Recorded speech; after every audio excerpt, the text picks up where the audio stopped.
Class 12 chapter 10 data structure 2 में आज हम स्टार्ट कर रहे हैं स्टैक। इसमें दो कंसेप्ट ही आपको पढ़ने हैं, स्टैक एंड क्यूज। तो सबसे पहले हम देख रहे हैं स्टैक को। तो स्टैक क्या होता है आपका? लास्ट इन फर्स्ट आउट, इस मैनर पे वर्क करता है। दैट इज कॉल्ड लीफो, है ना। LIFO, last in first out. इसका मतलब आप एक कंसेप्ट ध्यान में रखिए, जैसे एक स्टैक है और सबसे पहले ए इंसर्ट किया, फिर बी इंसर्ट किया, तो इसका जो इंसर्टिंग एंड डिलीटिंग है वन एंड से ही होता है ना। क्योंकि देखिए सबसे पहले ए आया तो टॉप में क्या है? अभी ए है, टॉप अभी आपका ए है। उसके बाद में बी आया, फिर टॉप क्या हो गया? बी हो गया।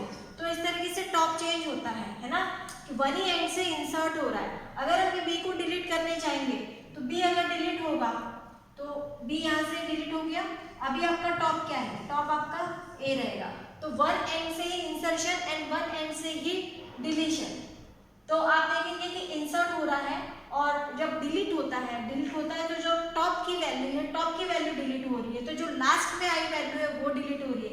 इसीलिए इसको कहा जाता है LIFO, last in first out. जो लास्ट में आता है वो पहले आउट होता है या पहले डिलीट होता है या रिमूव होता है।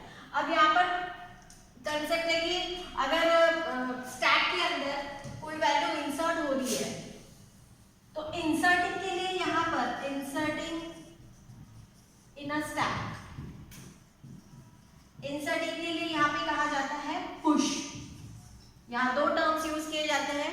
While inserting any elements into your stack it is called push और पुशिंग, है ना। और इसी तरीके से अगर कोई एलिमेंट डिलीट होता है, deleting from stack, so it is called popping या पॉप। इसको पॉप कहा जाता है। जब कोई एलिमेंट आपका डिलीट होता है स्टैक में से तो इस मेथड को या इस टर्म को पॉप कहा जाता है ना। तो इंसर्टिंग के लिए पुश एंड डिलीटिंग के लिए removing any item from the stack it is called a pop. ठीक है। इसके अलावा और भी दो टर्म्स इसमें यूज किए जाते हैं, अंडरफ्लो एंड ओवरफ्लो। अब बात करेंगे अंडरफ्लो की। अंडरफ्लो कब होगा?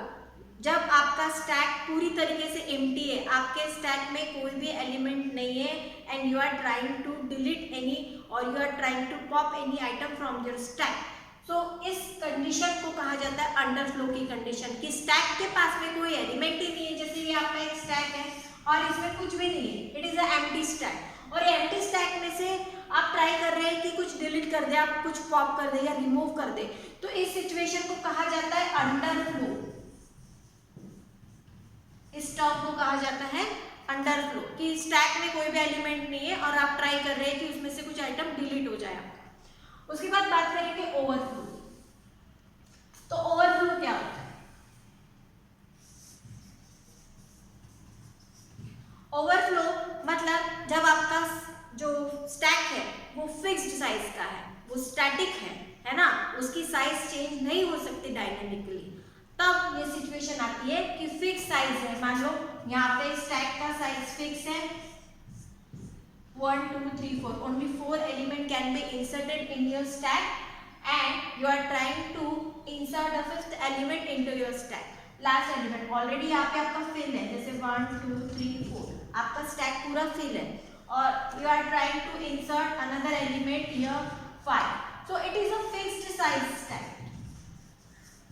ये जो स्टैक है आपका फिक्स साइज का है और इस फिक्स साइज के स्टैक में ऑल एलिमेंट अगर पूरे भरे हुए हैं, पूरे फिल है और नया एलिमेंट आप इंसर्ट करने जा रहे हैं, तब की सिचुएशन हो जाती है ओवरफ्लो की, कि नया एलिमेंट आप उसमें इंसर्ट नहीं कर सकते। So it is called overflow condition, कि आपका स्टैक पूरा फिल है और आप नया एलिमेंट इंसर्ट करने जा रहे हैं और वो इंसर्ट नहीं हो सकता क्योंकि आपका स्टैक जो है वो फिक्स्ड है, स्टैटिक स्टैक है, तो आप उसमें नया एलिमेंट नहीं ऐड कर सकते।